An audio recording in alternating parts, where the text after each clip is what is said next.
Good morning, children. Let's begin with today's lecture. And today, first of all, I would like to remind you that what were we dealing with in the last class.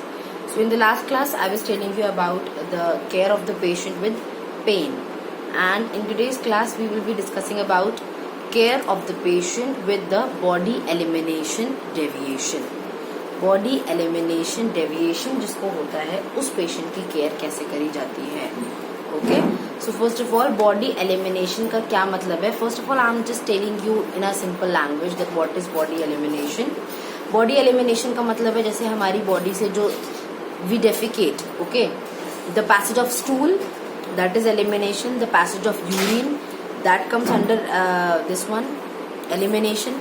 Then sweat भी हमारा जो निकल रहा है that is also elimination. ठीक है, so all these comes in elimination. So first of all elimination का definition I will be telling you.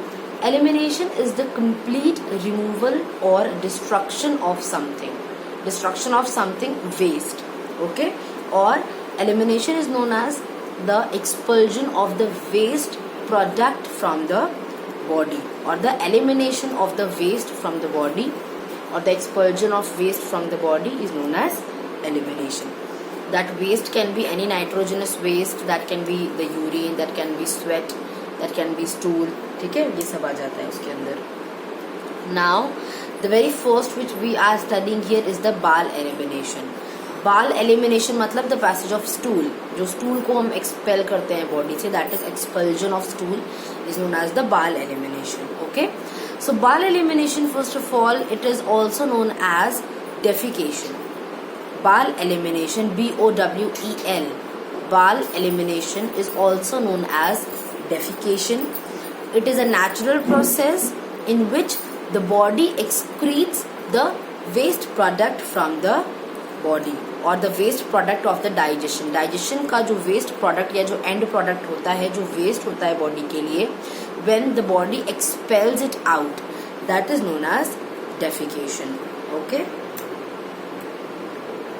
so or you can also say that the expulsion of feces मतलब stool. ठीक है, तो the expulsion of feces is known as the bowel elimination. Okay, so now next we will be dealing with the factors which promote bowel elimination. ऐसे factors जो बाल elimination में help करते हैं, जो उसके लिए अच्छे होते हैं, और द फैक्टर्स विच प्रमोट बाल elimination. First is stress free environment. Stress free environment. If you are living a life which is stress free, or if you lead a life in which you do not take a lot of stress, तो अगर हम stress नहीं लेंगे तो stress ना लेने की वजह से जो आपका बाल पैटर्न है that will stay healthy and that will stay, it will remain normal. Okay, first of all the very first is the stress free environment. जिस environment में stress नहीं है, जब हम stress नहीं लेते हैं तो हमारा जो defecation होता है वो भी normal रहता है. तो first is the stress free environment. Second is the high fiber diet. High fiber diet. Fibre rich diet लेने से भी आपका जो कुछ जो प्रॉब्लम्स हैं, elimination problems like constipation, okay, these will not be there. High fibre diet हमारा जो होता है वो डाइजेस्टिव सिस्टम के लिए बहुत अच्छा होता है. It helps in for the normal defecation और for the normal passage of the faeces from the rectum, so it helps with that. High fibre diet में जैसे हमारा क्या क्या आ गया, it can be the spinach, the green leafy vegetables, basically spinach is there, then okay, and pulses can be taken more, those are also rich in fibre. ठीक है, तो वो सब चीजें. First was the stress free environment, second is the high fibre diet. Third is the normal fluid intake. You must have heard that if we do not take fluid in normal amount, the skin first of all gets so much affected by lack of water or the lack of fluid in the body. अगर ज़्यादा पानी नहीं लेते हैं तो skin crack होने लग जाती है. ठीक है, स्किन डिहाइड्रेट हो जाती है. वैसे ही अगर ज़्यादा पानी नहीं लिया जाएगा, so because of that also the passage of stool will not be smooth. Okay, it will also be lacking fluid in it. Stool में फ्लूइड भी प्रेजेंट होता है, that's why it is normally passing. Okay, so अगर आप proper fluid नहीं ले रहे हो तो there will also be improper passage of the stool, और the stool will not be properly passed और it will not be properly expelled. Okay, so normal fluid intake हमें करना चाहिए. Then exercise is also very important to have a normal defecation और to have normal expulsion of stool. ठीक है, exercise में like squirting position, हमारा जो है स्क्वाट्स, वो भी बहुत इंपॉर्टेंट है. स्क्वाटिंग पोजीशन बहुत हेल्पफुल होती है डेफिकेशन के लिए. स्क्वाटिंग पोजीशन कौन सी पोजीशन होती है? For those who don't know, I am telling the position which is taken in an Indian toilet. Indian toilet में जो पोजीशन लेते हैं, जिस पोजीशन में बैठते हैं, that is known as the squatting position. Okay, so squatting position helps in proper defecation. The next is laxatives. Laxatives हमारे जो होते हैं, लेग्जेटिव्स हमारी मेडिसिन होती है, ड्रग होता है जो हेल्प करता है कि जो फीकल मैटर है अगर वो रुका हुआ है कोलन में या फिर अगर वो पास नहीं हो पा रहा है, सो लेग्जेटिव्स हेल्प करते हैं उनके पैसेज के लिए. ठीक है, लेग्जेटिव्स है. बाकी अभी जब आप पढ़ोगे टाइप्स ऑफ एनेमा में तो वहां पे आप ये सब पढ़ोगे. ठीक है, laxatives are also there which helps, वो बाल को लिक्विफाई करने का काम करते हैं और बाल को आगे की तरफ को it helps for the passage of the bowel. Okay, और the passage of the faeces. So क्या क्या हमारे फैक्टर्स थे जो प्रमोट कर रहे थे फीकल एलिमिनेशन या बाल एलिमिनेशन को? Stress free environment, high fibre diet, normal fluid intake, exercises, squatting position, then laxatives. These are the six factors which helps for proper elimination of the stool. Now next are the factors which impair the bowel elimination. पहले वाले factors थे जो help कर रहे थे bowel elimination में. These are the factors which impair the elimination. First is emotional stress. अभी हमने क्या पढ़ा पीछे? स्ट्रेस नहीं होगा तो bowel elimination अच्छा होगा. अगर बहुत ज्यादा स्ट्रेस लेते हैं तो उसके वजह से भी जो बाल पैटर्न है उस पर भी फर्क पड़ सकता है. Okay, so emotional stress, lack of time. Lack of time का क्या मतलब है कि if you are not taking enough time to defecate. अगर आपको 10 मिनट लेने चाहिए थे डेफिकेशन में, टॉयलेट में 10 मिनट अगर आपको टाइम लेना चाहिए था डेफिकेशन के लिए, और अगर आप जल्दी जल्दी में उतना टाइम नहीं ले रहे हो, तो अगर उतना टाइम नहीं ले रहे हो तो क्या होगा? कंप्लीट बाल एलिमिनेशन नहीं होगा. ठीक है, इनकम्प्लीट होगा. प्रॉपर जितना होना चाहिए था उतना एलिमिनेशन नहीं होगा, कम होगा, क्योंकि हमारे पास टाइम नहीं था. हरी बरी में हमने we just want to finish it up like it is some task. Okay, so उसकी वजह से क्या होगा? इनकम्प्लीट होगा. इनकम्प्लीट होगा तो it will stay there, and if it will stay there तो क्या होगा? It will get dried and it will be getting difficult to for the passage of the stool. Okay, so lack of time is one other factor which impair the bowel elimination. First one was the emotional stress. Second is the lack of time. Third is the high fat diet. High fiber diet elimination में help करता है. High fat diet elimination को और ज़्यादा खराब करता है. High fat diet मतलब बहुत ज़्यादा first of all बहुत मीट अगर हम ले रहे हैं, बहुत बटर बहुत ज़्यादा ले रहे हैं, बहुत ज़्यादा हम अगर pasta, macaroni, Maggi, all these things are there, बहुत ज़्यादा अगर आप अपनी डाइट में if you are using too much of this thing, मैदा बहुत ज़्यादा अगर हम खाते हैं तो ठीक है. So all these will also, और या फिर any diet you can say which is high fat, junk food, burger, pizza and all these things. So these will lead to improper बाल elimination. Okay, so high fat diet. Okay, next is reduced fluid intake. Fluid intake ज़्यादा कर रहे हैं तो जो बाल elimination है वो अच्छा रहेगा. फ्लूइड इनटेक अगर आप कम कर रहे हो तो बाल एलिमिनेशन जो है वो खराब रहेगा. बिकॉज मैंने क्या बताया, जैसे स्किन को फ्लूइड की ज़रूरत है, बॉडी को हमारी फ्लूइड की ज़रूरत है, वैसे ही बॉडी का पार्ट है हमारा इंटेस्टाइन में भी तो फ्लूइड जा रहा है ना. जो स्टूल है उसको भी तो फ्लूइड मिल रहा है, तभी तो वो आराम से पास हो पा रहा है.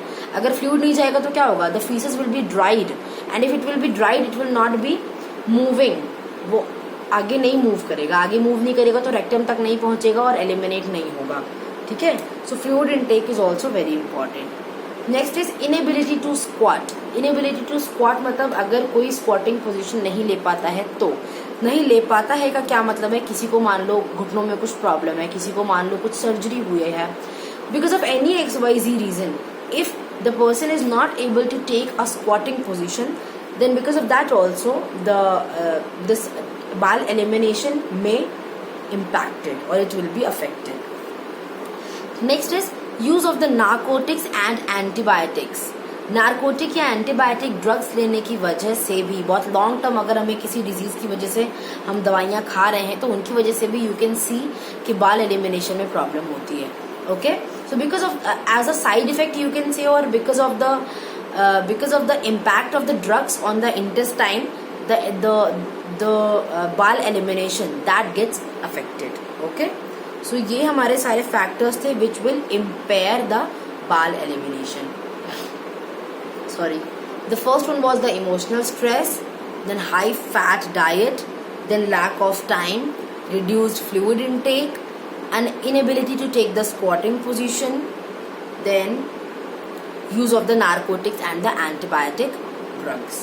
Okay, so these were certain factors which impair the bile elimination.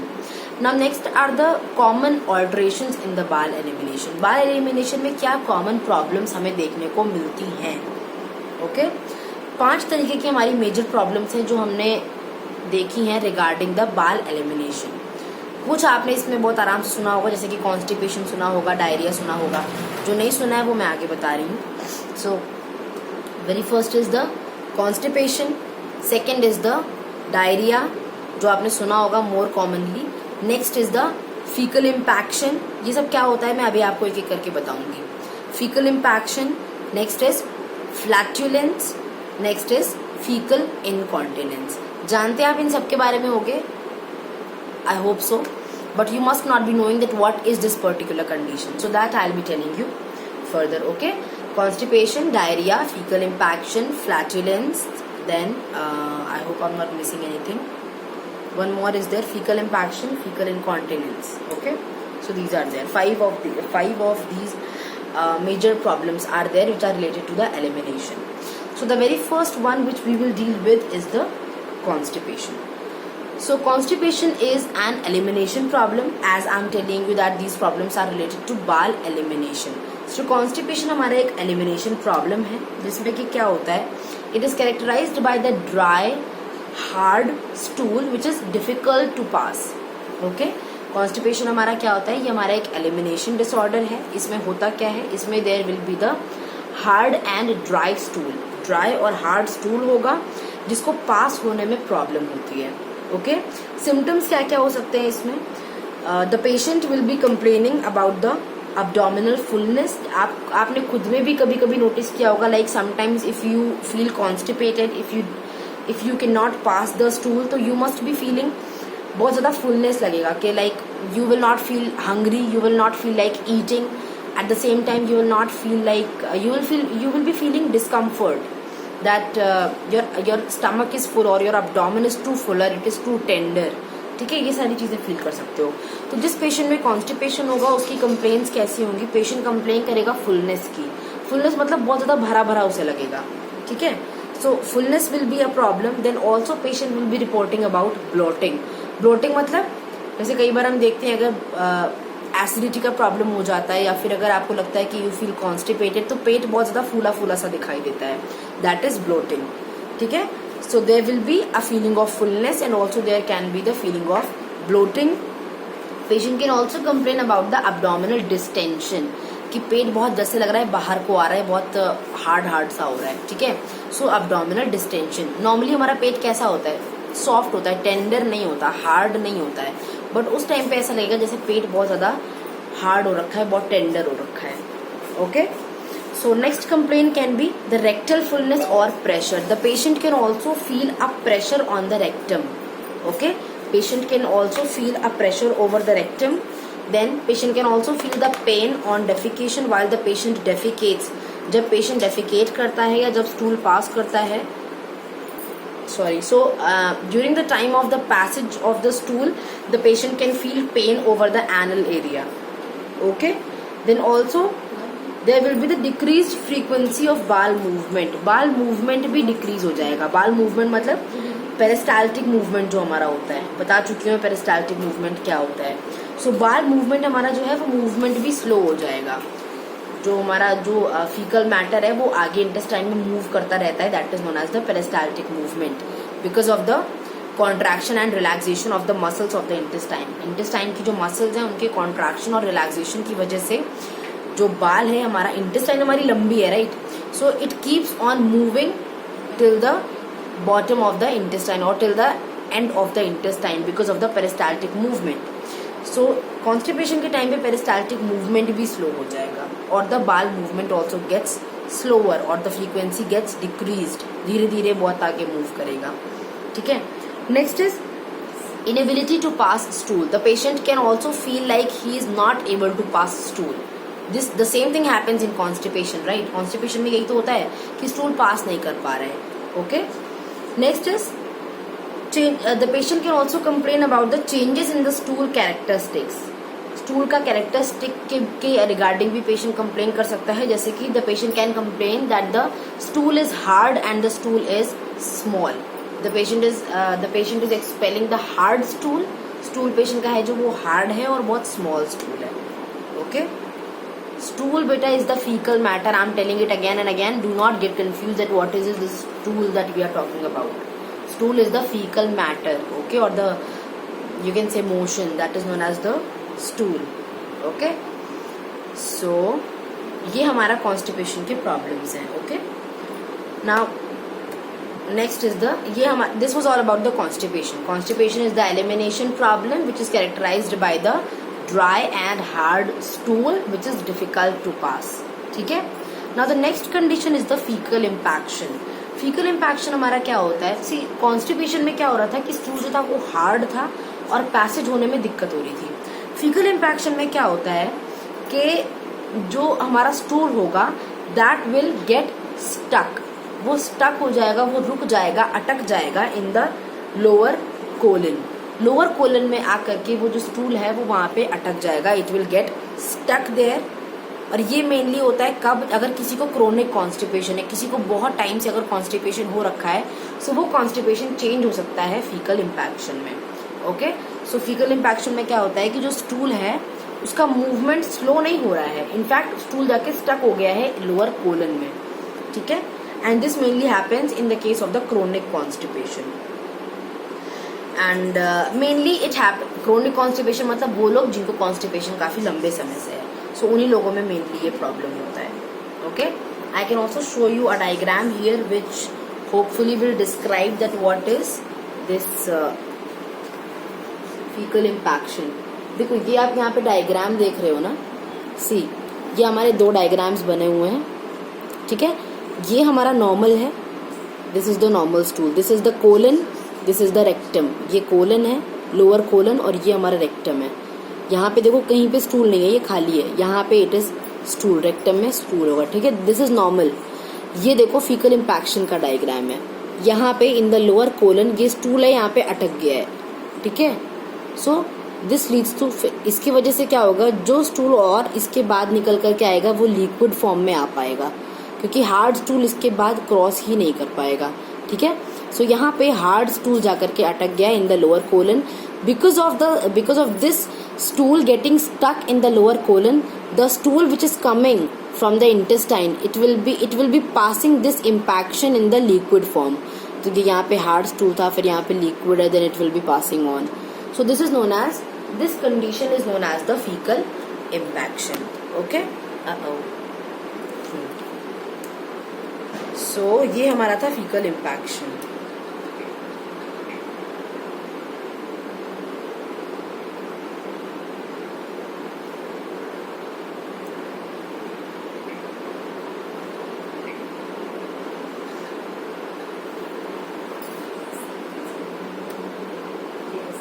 Constipation में भी हमारा फिर यही होता है कि स्टूल हमारा जो है वो एक जगह पे अटक गया है, वहां से the movement can be slow और the patient will not be able to defecate. Okay. So faecal impaction और कॉन्स्टिपेशन में क्या डिफरेंस है, I hope it is clear to you all. Faecal impaction का आप एक और डायग्राम देख सकते हो, क्योंकि अभी जो मैंने आपको डायग्राम दिखाया it is like chronic constipation, कि बहुत टाइम से स्टूल वहां पे स्टक है, जिसकी वजह से जो फर्दर स्टूल है वो आगे पास नहीं हो पा रहा. This you can see a diagram of the faecal impaction. देखो ये नॉर्मल डायग्राम है, you can see the intestine, ये हमारा ट्रांसवर्स कोलन है, देन हमारे ये असेंडिंग कोलन है. ठीक है. So here this is the normal case, but here you can see, यहाँ पे see the stool gets accumulated here and stuck here. This is known as the faecal impaction. अब इसकी वजह से क्या होगा, जो स्टूल यहाँ पे आना चाहिए रेक्टम में वो प्रॉपरली आ नहीं पाएगा। Okay, so this is the proper diagram of the faecal impaction. इसके पहले जो देखा, that condition only leads to this condition, that was chronic constipation which leads to the faecal impaction. Okay, so I hope now constipation and fecal impaction is clear to you all. Next is the flatulence. Flatulence हमारा क्या होता है? Flatulence is the accumulation of the intestinal gas, ठीक है, जिसको हम बोलते हैं एसिडिटी हो गई, that is the same thing. Okay, so acidity एक लेमैन लैंग्वेज में हम बोल देते हैं, that is not obviously the correct word for flatulence. Flatulence is the accumulation of the gas. Okay, ये गैस किस वजह से हो सकती है एक्यूमुलेट? अगर आपने खाना खाया और खाना खाते वक्त if the air gets entered in your stomach, so that leads to flatulence. खाना खाते वक्त अगर हम जो अननोइंगली अनइंटेंशनली जो एयर को हम स्वॉलो करते हैं, सो उसकी वजह, अभी क्या है, जैसे अगर मेरे मुंह में एयर है, अभी मैं बात कर रही हूँ तो एयर जा रही है, खाना खाते वक्त भी ऐसे अगर मैं मुंह चला रही हूँ और एयर जा रही है और मैं उसको स्वॉलो कर लूंगी तो क्या होगा, food will be there, it will be going in the stomach, but along with it also the air is going in to the stomach. कहते हैं मुंह बंद करके खाना खाना चाहिए। Okay, because so that we are not accidentally swallowing the air. Okay, so that is flatulence. Flatulence बोलते हैं उस स्टेट को जिसमें गैस फिल हो जाती है आपके इंटेस्टाइन में, उस कंडीशन को बोलते हैं फ्लैटुलेंस, और उस गैस को बोला जाता है flatus. Okay, the gas is known as the flatus. जैसे कि वॉमिटिंग हमारी क्या है, vomiting is a condition, status है वॉमिटिंग। वॉमिटिंग का जो प्रोडक्ट होता है उसको बोलते हैं वॉमिटस। वैसे ही flatulence is a state, whereas the product of the flatulence या फिर जो गैस है उसको बोलते हैं फ्लैटस। ओके, सो क्या है हमारा flats? Flats is the excessive accumulation of the intestinal gas. और ये गैस कैसे आती है हमारी? द गैस और the air which you accidentally swallow along with the food which you are swallowing while eating, that changes to the flatulence or the flatus. Okay, so ये अभी हमने 3 कंडीशंस कवर कर ली, क्या क्या? Constipation, fecal impaction, flatulence. Now the next is diarrhea. Fourth is diarrhea. I hope everybody is knowing about diarrhea, and I believe I also have taken some class where I have discussed about diarrhea for you people. So now what is diarrhea? Diarrhea is the frequent passing or the frequent passage of the loose stool. Loose stool का अगर frequently passage हो रहा है, so that is known as diarrhea. It can or cannot be, it may or may not be accompanied by the abdominal cramps. Abdominal cramps भी हो सकते हैं, abdominal cramps नहीं भी हो सकते हैं, पर अगर passage है loose stool का, बहुत ज़्यादा frequently passage हो रहा है, so that condition is known as diarrhea. Okay, so ये हमारा था डायरिया के बारे में। Now I hope it is clear to you. Diarrhoea हमारे क्या चीज़ है? डायरिया is the frequent मतलब जल्दी जल्दी, frequent passage of the loose stool. Normal stool का फ्रीक्वेंट पैसेज है, that is not diarrhoea. Loose stool का अगर, लूज फीकल मैटर का अगर बहुत ज़्यादा बहुत फ्रीक्वेंटली अगर एलिमिनेशन हो रहा है, that condition is known as diarrhea. Okay, so now we have covered 4 conditions: constipation, fecal impaction, flatulence, diarrhea. Fifth is fecal incontinence. आपने यूरिनरी इनकॉन्टिनेंस सुना है ना, जैसे वैसे ही होता है फीकल इनकॉन्टिनेंस। यूरिनरी इनकॉन्टिनेंस में क्या बताया है मैंने? The inability to control the passage of urine. जब आपके मसल्स जो हैं वो, या फिर आपके जो स्फिंक्टर्स हैं वो कॉन्ट्रैक्ट नहीं हो रहे हैं, जब आप कंट्रोल नहीं कर पा रहे हो यूरिनरी पैसेज को, that is known as urinary incontinence. Faecal incontinence जब आप, when you are not able to control the passage of stool, that is, और the inability to control the elimination of the stool, that is known as faecal incontinence. Okay, so हमारे जो 5 conditions थे हमने वो सारे cover कर लिए। Okay, these are the major problems which are related to the bowel elimination. Now the next is assessment. Nursing activities क्या क्या होंगी? First is assessment. In assessment the very first is the health history. Assessment में सबसे पहले हम patient का health history लेंगे. Health history में सबसे पहले पेशेंट से हम पता करेंगे पेशेंट का elimination habits.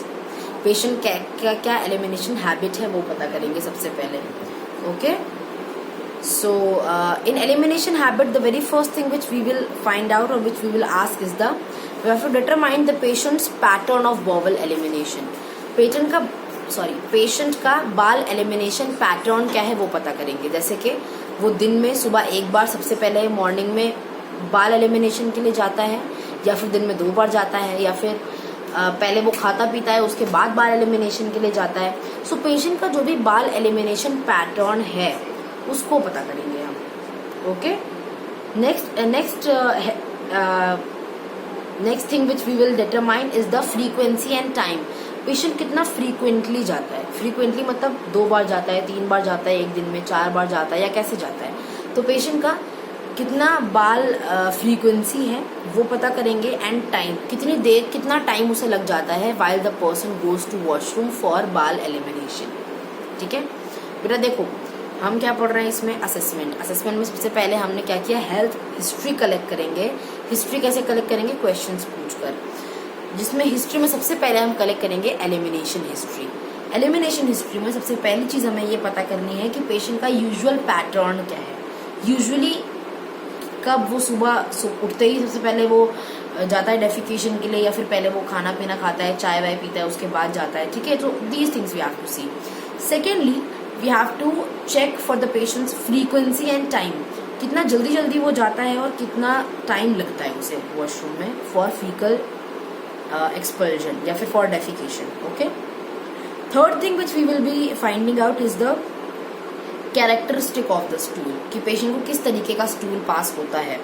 That can be watery, that can be soft, that can be bulky, that can be hard, that can be the typical colour, और that can be some abnormal color. That can be is that yellow, is that black, or is that watery, is that hard, या फिर किस तरीके का है. Okay, that we have to see, that we have to actually you can ask these questions to the patient.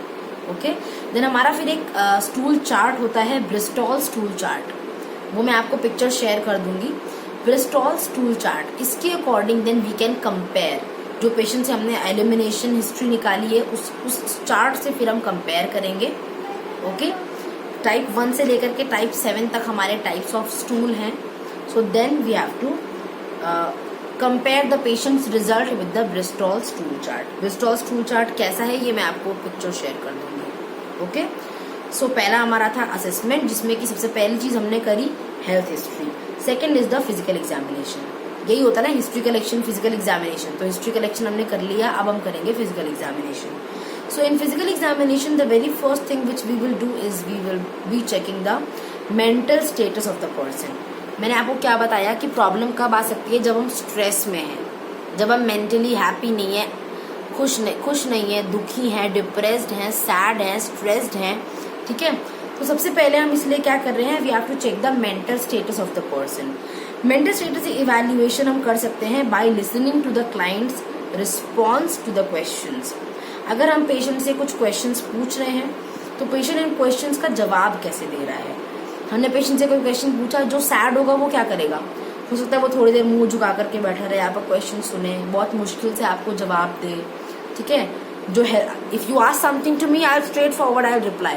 Okay, but if I am a depressed person, if I am a stressed person, so और if I am irritative, so I will be irritative, or if I am sad, so I will be taking some time to reply. I'll be reluctant to whatever you are asking. ठीक है, तो उससे हमें उसके mental status का पता चलेगा. Sad है, हैप्पी है, स्ट्रेस्ड है, डिप्रेस्ड है, वो चीज पता कर सकते हैं हम. ठीक है, या फिर पेशेंट को ऑब्जर्व करके भी, एक तो उससे क्वेश्चन पूछ कर सकते हैं, दूसरी चीज उसको ऑब्जर्व करके मतलब अगर पेशेंट के रिलेटिव्स आते हैं तो वो उससे आपस में किस तरीके से बातें कर रहा है, पेशेंट किसी और पेशेंट से बातें कर रहा है कि अकेले रह रहा है. सो इन सब तरीकों से भी पेशेंट का हम जो है मेंटल स्टेटस चेक कर सकते हैं. Okay, so the very first in physical examination, the very first examination is the mental status examination. Next is the mobility and the dexterity. Mobility में हम क्या करते हैं, देखेंगे कि पेशेंट कितना मूवमेंट कर रहा है. Okay, we have to evaluate the movement by observing the client undressed or by move onto a table, chair, bed.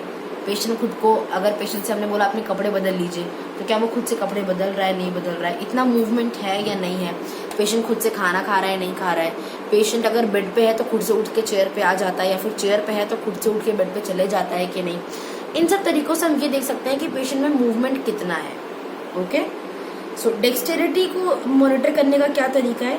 Dexterity को हम मॉनिटर कर सकते हैं by evaluating the client when he is removing his clothing, अपने कपड़े या bedsheet को मान लो वो हटा रहा है, ठीक है। So while patient is removing some clothing और while he is doing zipping, किसी चीज की जिप लगा रहा है, उसको अनजिप कर रहा है, बटन लगा रहा है, शू स्ट्रिंग बांध रहा है, ठीक है। छोटे छोटे जब पेशेंट ऐसे बारीक काम कर रहा है तो उस टाइम पे पेशेंट की डेक्सटेरिटी को हम चेक कर सकते हैं कि पेशेंट की डेक्सटेरिटी नॉर्मल है या नहीं। शूलेस बांधने के लिए भी थोड़ा आपको कॉन्सेंट्रेट करना पड़ता है, राइट। जिप लगाने के लिए प्रॉपर जिप लगा पा रहा है, नहीं लगा पा रहा है, ये बारीक काम जब पेशेंट कर रहा है तो हमें तब उसे देखना है। Those minor activities which will take a bit of focus, that is dexterity. तो वो चीजें सही से कर पा रहा है या नहीं, वो हम कर सकते हैं डेक्सटेरिटी को देख के। छोटे छोटे काम जिसमें पेशेंट को थोड़ा सा अटेंटिव होके वो काम करना पड़ेगा, so whether he is doing those things और नॉट, या फिर सही से कर पा रहा है या नहीं। सो this is the very first is the mental status examination, second is the mobility and the dexterity, third is the inspection.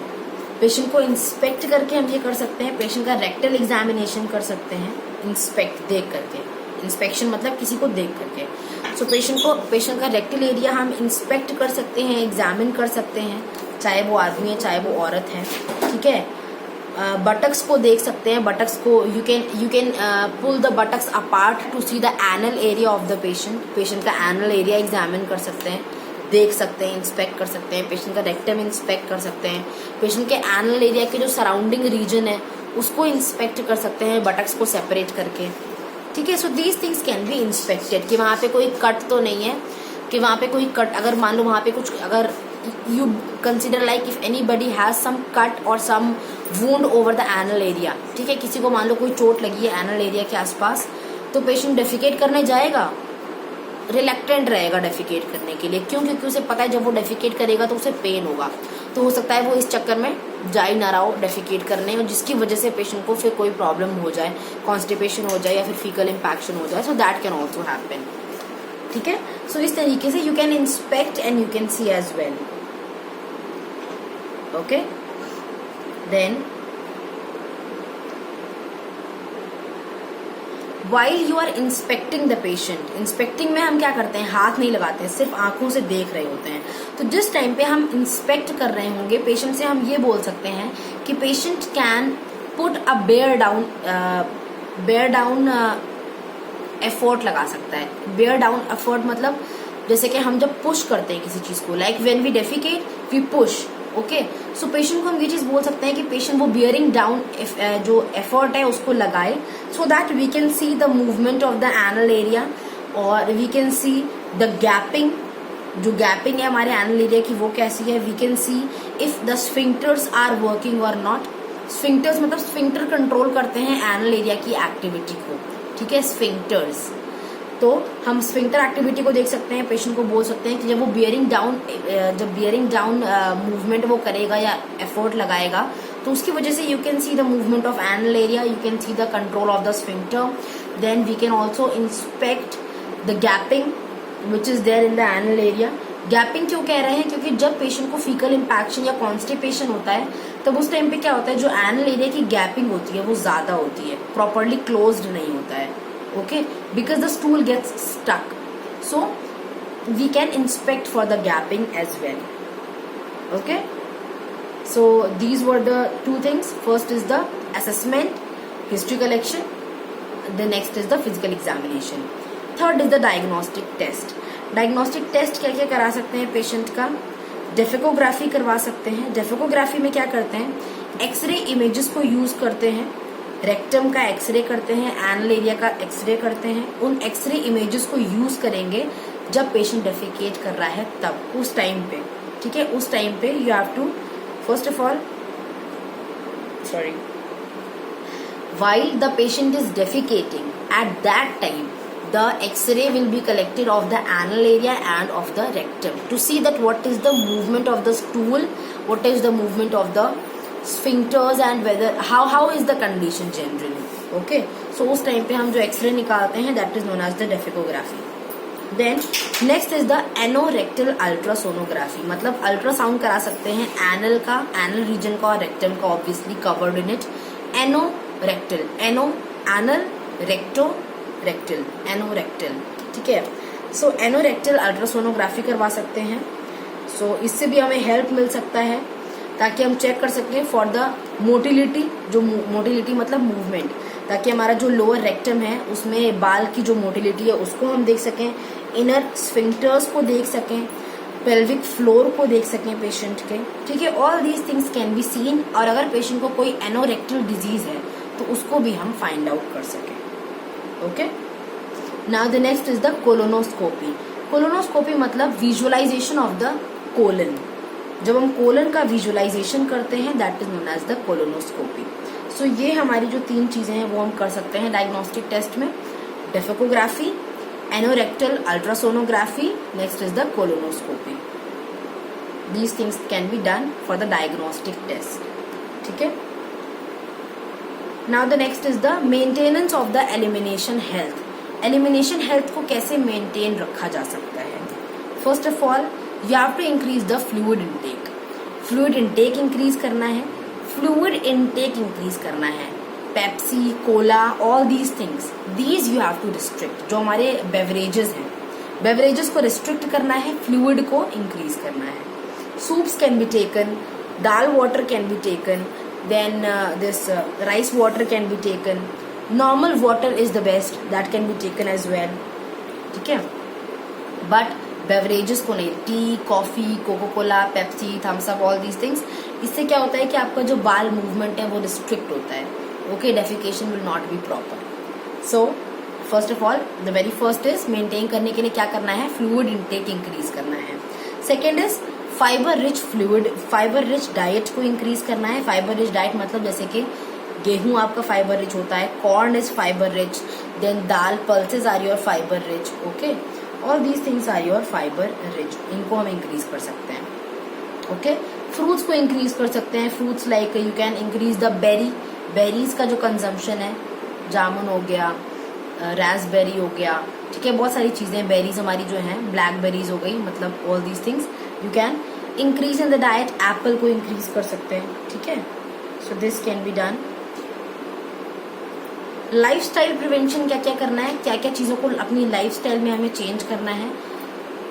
The person who is suffering from the some anorectal disease और anybody who is prone to have the anorectal disease, या फिर अगर हमें anorectal disease से बचना है तो क्या करना चाहिए, चॉकलेट अवॉइड करनी है, स्पाइसी फूड अवॉइड करना है, alcohol, cigarette smoking, these things should be avoided. Okay, alcohol और स्मोकिंग क्यों हमें नहीं लेना है, बिकॉज अल्कोहल हमारा जो होता है वो इंटेस्टाइन को और बाल को इरिटेट करता है. इरिटेट करता है मतलब क्या है कि it can lead to the bowel inflammation और it can lead to the colon inflammation. Inflammatory disease हो सकती है इंटेस्टाइन में कोई, जिसकी वजह से अगैन जो फ्लूइड है स्टूल में वो नहीं जाएगा, स्टूल अगेन ड्राई रहेगा. It can lead to some bleeding while the person defecates. ठीक है, so all these things can happen. Same happens in the smoking. Due to smoking also the bowel movement also decreases, the tone of the bowel also decreases, which results in diarrhea. Okay, so smoking और alcoholism की वजह से diarrhoea हमारा जो है वो mainly it can happen. Next हमें क्या चीज करनी है, स्ट्रेस मैनेजमेंट करना है. देखो अभी मैं आपको क्या बता रही हूँ, लाइफस्टाइल. सबसे पहले हमें क्या करना था, फ्लूइड इनटेक को बढ़ाना था, फाइबर रिच इंक्रीज करना था. लाइफस्टाइल प्रिवेंशन में चॉकलेट को अवॉइड करना है, स्पाइसी फूड को अवॉइड करना है, अल्कोहल अवॉइड करना है, स्मोक नहीं करना है. Third is the stress management. Stress management क्यों, क्योंकि अगर स्ट्रेस मैनेजमेंट नहीं करेंगे तो again it will lead to the bowel problems. तो स्ट्रेस मैनेजमेंट कैसे कर सकते हैं, meditation, yoga can be done, then exercise can be done by having a particular hobby. अगर बहुत स्ट्रेस्ड फील हो रहा है तो एक ऐसी हॉबी होनी चाहिए कि जिसमें हम खुद को एंगेज कर लें ताकि स्ट्रेस की तरफ हमारा जो है वो माइंड हमारा वहां से डाइवर्ट हो सके. Spa can be taken, various diversional therapies can be taken like listening to music और निटिंग, स्यूइंग, ऐसा कुछ भी हम काम कर सकते हैं, बुनाई, सिलाई, कढ़ाई, all these things. Then time management करना है प्रॉपर. टाइम मैनेजमेंट का क्या मतलब है कि पूरे दिन किसी एक ही चीज में इन्वॉल्व नहीं रहना है, जिसकी वजह से, क्योंकि अगेन हम स्ट्रेस के बारे में सोचेंगे, जिस रीजन की वजह से स्ट्रेस है उसके बारे में सोचेंगे. टाइम मैनेजमेंट करना है. पर्टिकुलर चीजों के लिए आपको अपना टाइम डिवाइड कर लेना है, so that the person will be engaged in various activities and will not be thinking about the stressful stimuli. Next, फिर वही है हमारा hobbies, yoga, meditation, these things can be done. Fourth is for the maintenance of the stress proper positioning can be done. Positioning मतलब like जब हम when we take defecation position in a western commode seat, तो how are we sitting in it? We are in the right angle में बैठते हैं, ठीक है, ये L इस फॉर्म में, ठीक है. This is the back and these are the thighs and then comes your legs. So right angle होता है वो, this. So for the patients who are suffering from any anorectal disease या फिर जिनको कॉन्स्टिपेशन जैसा कुछ प्रॉब्लम है, they should be taking a 45-degree angle while they are sitting in the commode seat. अगर इंडियन है तो that is very good, क्योंकि in that you are getting the squatting position, that is very good.